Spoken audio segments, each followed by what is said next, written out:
What's up, guys? It's Friday. It's kind of Flex Friday, so let's get to it. We're gonna just do it with jerks and some dumbbell bench press today. So let's begin with 2 rounds through 15 calories, your choice, row, bike, or ski. Get some wrist rolls in afterwards. So we're trying to loosen up our forearm, our wrist, and our hand, specifically in preparation for being underneath a relatively heavy load as we do the jerk, right? So warming up those muscles in the hand and the wrists can really help out to prepare for that. Drinking bird, because we're also going to do our deadlifts. So I want to stretch out our hamstrings, glutes. How are you guys feeling from the sprints on Tuesday? Is that a good one for you? The soreness from hamstrings on sprints can last a little bit longer. Monkey hang and then Spider-Man stretch. Remember, on the monkey hang, you don't have to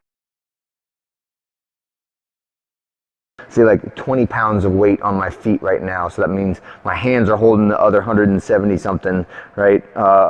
If I would drop off the bar in the span of 20 seconds.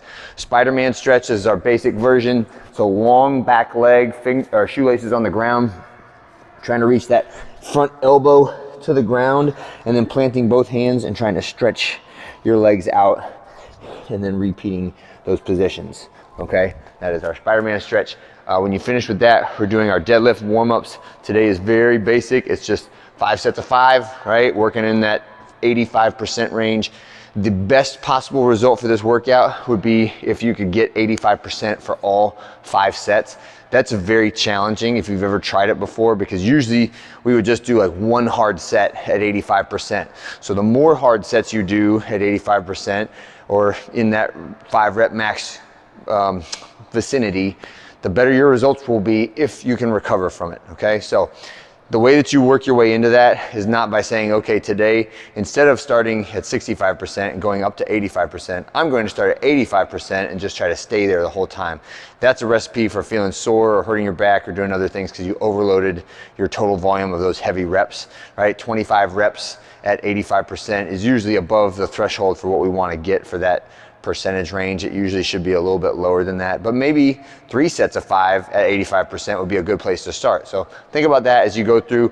The percentage ranges are for optimal development with a very wide target range, right? And making it specific to you so that it is actually close to a 5 rep max is one of the most important things that you can do in terms of logging your scores, record keeping, and making sure that you know approximately where your limits lie, and that allows you to push up next to those limits, because that's where progress is made. Progress is not made in the like 50% range if we're talking about strength gains, okay? It's just not.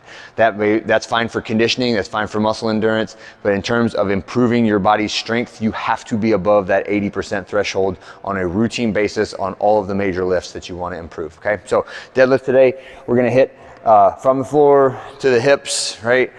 Try to remember what we did last week about the back angle between the ground and the knees staying constant and then opening up as we get past the knees.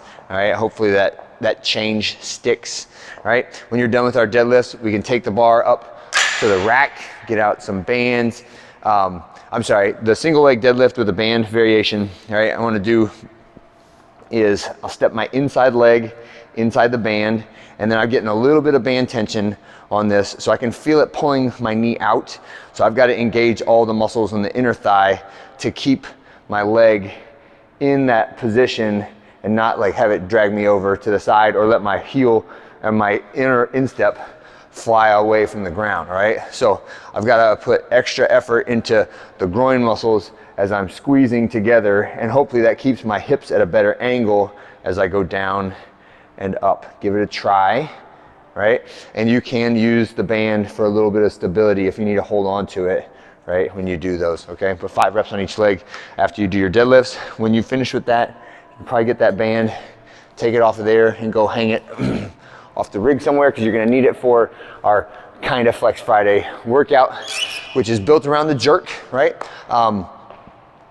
6 reps in that percentage range that's listed in SugarWOD. This is push-pull week is on deload, right, for our strength periodicity here, okay? So we can take our time to use this at a slightly lighter percentage in the recovery mode, right, to try to really get our technique down tight, snappy, good full range of motion. If you want to do our split jerk, you absolutely may, right? All those are options. There are sets of 6, okay? 8 reps, alternating arm, dumbbell bench press.